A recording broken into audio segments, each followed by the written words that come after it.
And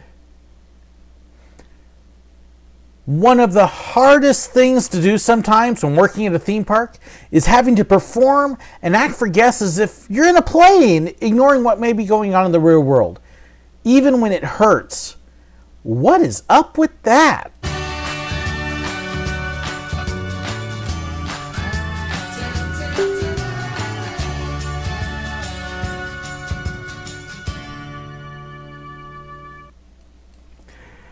Hey everybody, things are a little different this week. It has been a ridiculously, insanely, crazy busy week with my kids graduating college and a million other things all happening. So we're doing this week's episode a little different. We're doing it live.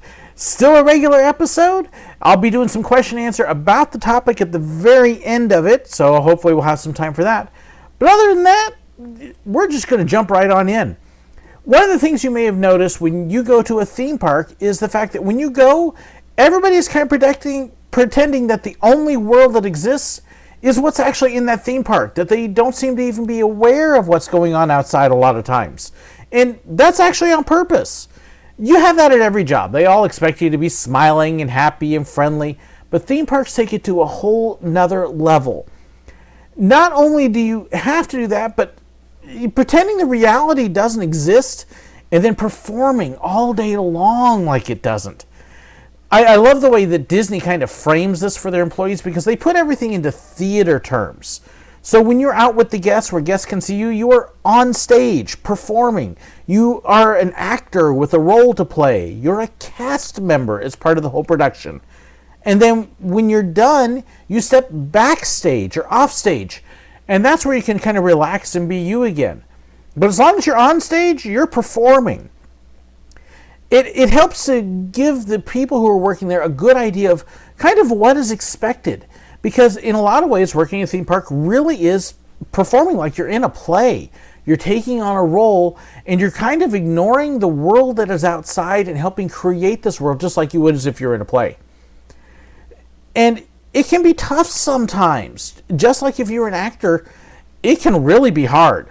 Let me give you an example from my own life back in 2008. 2008 was an extremely tough year for us. The first part of the year, my wife lost both of her grandparents. They died within a couple months of each other. Then she had a cousin go. And then the second half of the year, her father died.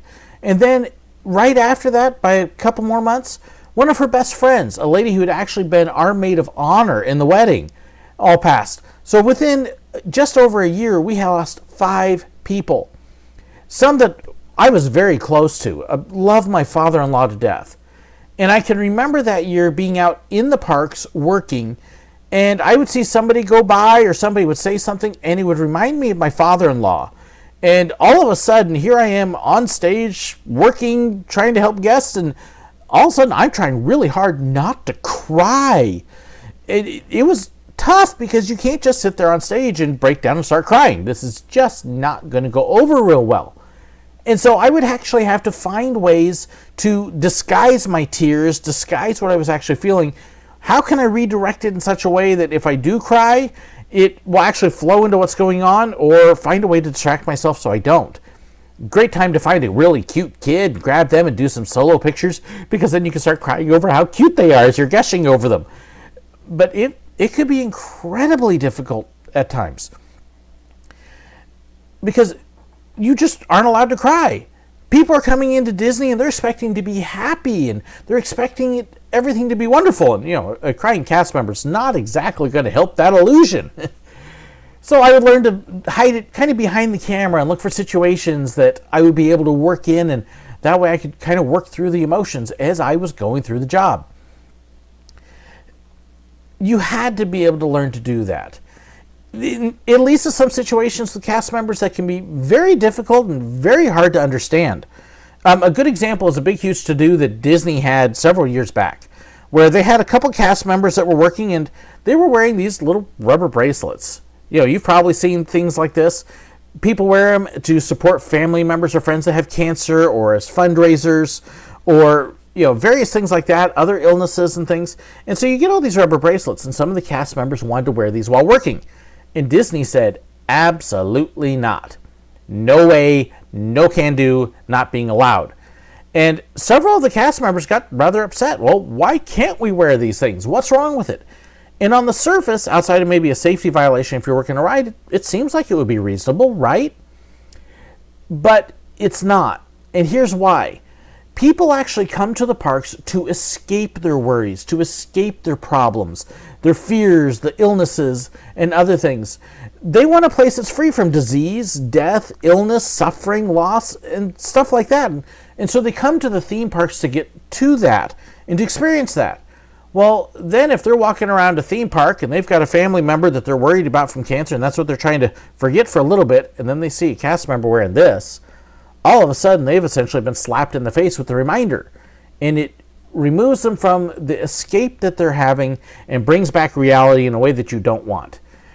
And just not a real good reminder. And so that's why the theme parks don't allow it, because they want to remove the reminders of what's going on outside to give people a break and an escape.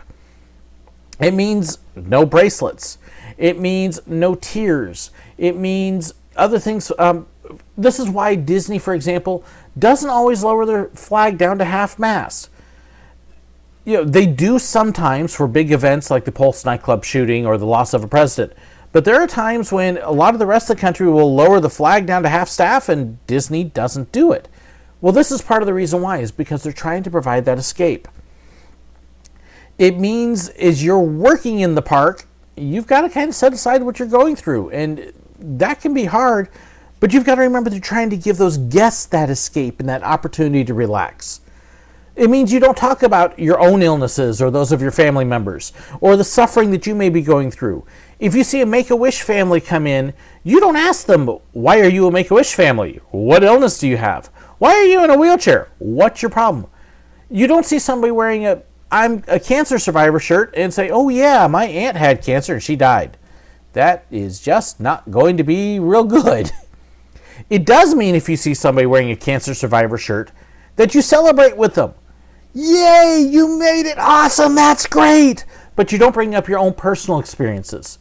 If you see somebody that's suffering or in a wheelchair or Make-A-Wish, this is their chance to pretend that they're not sick. And so you treat them just like they're normal, as much as you possibly can. And you let them forget for a little while that they're sick and not feeling good or suffering through this disease or illness. Instead, you look them in the eye just like you would with anybody else and, hey, what are you so excited to do today? And it's hard sometimes. There are times that you look at some of these people that come in and you can tell they're deathly ill and suffering, and you just want to cry over the condition and you can't do it. You've got to put on the smile on the face and help them forget about the condition they're in. Sometimes it means forgetting about what's going on outside. I tell a story in one of my very first Park Tales videos about the best visit I ever had at a park. And it was actually 2 weeks after 9/11 happened. And it was a rough, terrible time. And we were just overwhelmed. My wife and I were just so tired and worn out from all the 9/11 coverage that it literally exhausted us. And our poor kids, they were 5 and 6 at the time, I think, or 4 and 5. 4 and 5. And I can't imagine how they felt. We needed an escape. We needed a way to get out and just let all that stress and depression come off of our shoulders for a little bit. And Disney was absolutely fantastic. We went to Disneyland and yeah, the parks were empty, but the reason it was so great was we could forget about it for a little bit and just smile. And it was okay to laugh and have fun. And it was just a wonderful relief, one that we desperately needed. And I am so grateful to those cast members who worked in that time. It had to be a scary time for them because for all we knew, Disneyland was a target. But they were able to help us forget it because they were able to do that. And it was hard, but they were performing. Again, it's just like acting. In fact, here's the sad thing. I've actually had people criticize me on the 9/11 video and the trip to Disneyland because how dare we go out after such an event and have fun and smile and laugh? Don't we know that that should have been a terrible time? That was exactly the point. If we actually go through life and we're constantly sad and depressed because somebody died, well, we're always going to be sad and depressed because reality is there's always somebody that's dying. And I don't mean to be crass or disrespectful, but we've got to live life. I'm one of those that when I eventually go, I don't want people crying and moping and weeping at my funeral Tell some goofy stories. Have fun. Laugh, because that's what life is about. We can't live for depression. We've got to be able to have those moments of escape. And Disneyland after 9/11 was a fantastic opportunity to do that. So, yes, if you're going to work at a theme park, you're going to perform. You're going to act. You're going to have to leave real life behind, and that's the way it is at a theme park. So, I've got a little bit of time here, about 7-8 minutes or so. I've got a live chat going on. I haven't even looked at it while I was talking. But I would love to hear some of your stories, some of your questions, what it means to perform, what it means to act as if there's nothing going on, and hey, maybe you've got some good feedback there. So I'm going to kind of scroll back just a little bit. Why did the chicken cross the road? To get to the other side. Have a pink survivor bracelet for my aunt who survived. Keep in mind, I am a cancer survivor myself. While I was working at Disney, I actually had cancer. And there's a whole video that talks about my experience with that. So it was very easy for me to look at people who were coming in the park who've been dealing with cancer and totally sympathize. But at the same time, they really didn't necessarily want to hear that I had cancer. They were dealing with their own, and they wanted to forget it for a little while. Oh, hi, cancer survivor. Do you still have it? Are you still sick? Are you going to have chemo?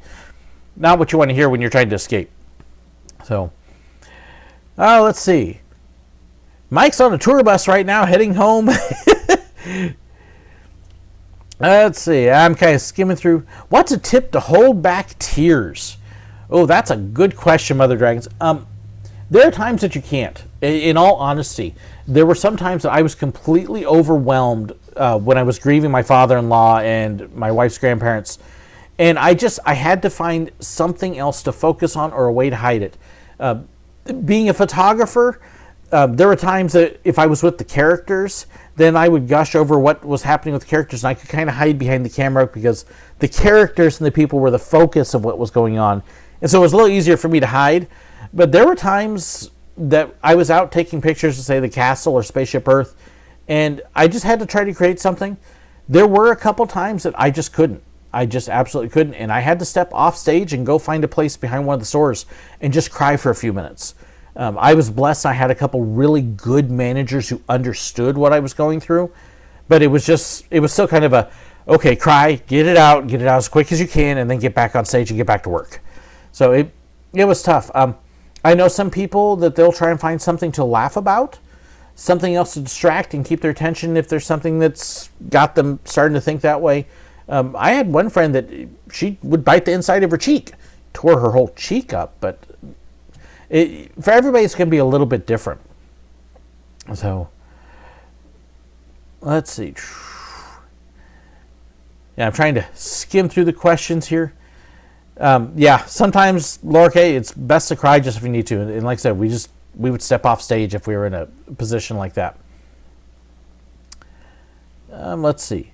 Favorite Spectrum. Let's see. We got discussion about Spectrum Magic and good. Gordon Ramsay mentions music. Actually, there was another good way sometimes to avoid the tears. Theme parks always have music playing, always. And when you are working at one, you constantly hear the same songs over and over and over again, and so you memorize them. Well, you just start singing along with the songs.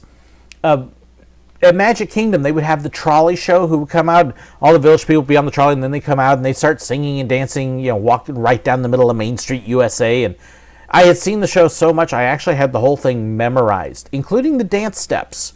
And so I would look for the trolley show if it was around, and I would just start doing the trolley show on my own, up the street a little bit, so I wouldn't be quite so noticeable. But so you would find other things like that kind of try and twist and turn your focus on.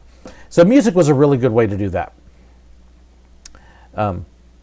Yes, Brian T. Shepard, if you can make him forget real life for 5 minutes and live in the fantasy, you did your job. And our goal wasn't just for 5 minutes, it was all day. And I do have to be honest, it would completely wear you out sometimes. For example, when I was doing things like this and I was out robbing trains and I was performing either as a conductor or a train robber, you would be doing this all day, hours at a time, pretending to be another character. And it could totally and completely wear you out, especially if you're up front where you're working with the guests sometimes. And yeah, we would definitely have some fun and we would be a bunch of goofballs. But then we also had to take our job seriously and help them forget. And as a conductor, I would be telling all sorts of stories, but to help them immerse them into this world that was Silver Dollar City and let them realize that they were somewhere else for a while. And yes, of course, we definitely had some fun. Now, the cast members at Disney, they do the same kind of thing. And maybe they're blessed to be, a character here where they get to hide. But cast members and theme park employees, they are my heroes because they get to do so much to help other people really get to enjoy those moments. And it's wonderful when you get to see them do it, especially when they get to take on this other role and they really get into it.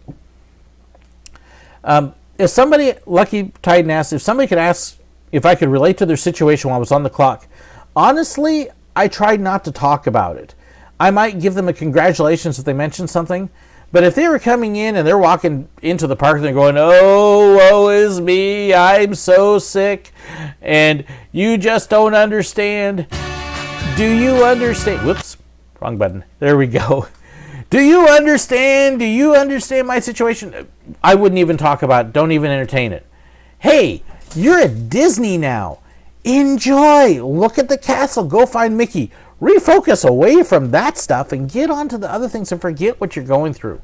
And you would have some people that were kind of depressing and they were just determined to be depressed. Well, you know what? Have a magical day and move on. Have guests ever tried to give me comfort if I was sad or crying while in the parks? I generally made sure I didn't do it in front of them, so that way they wouldn't have the opportunity. I did not want my depression rubbing off on them. They were there to have a good time, and I was determined that they were going to have a good time. I wasn't going to stop that. So, let's see. Any other questions on topic here? Do you ever have a dream from a different character's perspective I have played? Actually, the biggest character I played was me, or variations of me. At Silver Dollar City, I was a train conductor, I was a train robber, but otherwise I was not playing a character that was very different than me. Even the conductor and the robber were variations of me, so I didn't have to worry about that. I know, kind of a cheap, drawn-out thing. But there was a lot of times, though, where you would see things and you would experience things, and it would just make it a very tough thing to pretend and keep going, but you would. And that was the whole point of the job. So I'm going to go ahead and wrap up this episode. I thank everybody for the chat messages. I've been seeing some good questions. If you have another question that's on a different topic, please don't hesitate to send it to me either on Facebook or through Reddit or some of those things. There's links in the description below. You can check all those. As well as to my page and various other things. So please be sure to check those out. I'd love to hear your questions. I'm not trying to ignore all of the other questions, but I kind of want to keep it focused on just the episode subject for the day. Thank you so much for watching. Thanks also to my patrons. Thank you everybody for your patience this week because it has been such an insanely crazy busy week. I really appreciate everybody that's kind of going, well, the episode should have been at 1 o'clock and recorded and edited, and hey, we're doing this live thing instead at a whole lot later. Thank you so much for watching and your patience with it, and for participating. I love all the comments, and I'm definitely going to go back and review all the chat. So thank you to everybody. Thank you for those who had input. Thank you so much. God bless.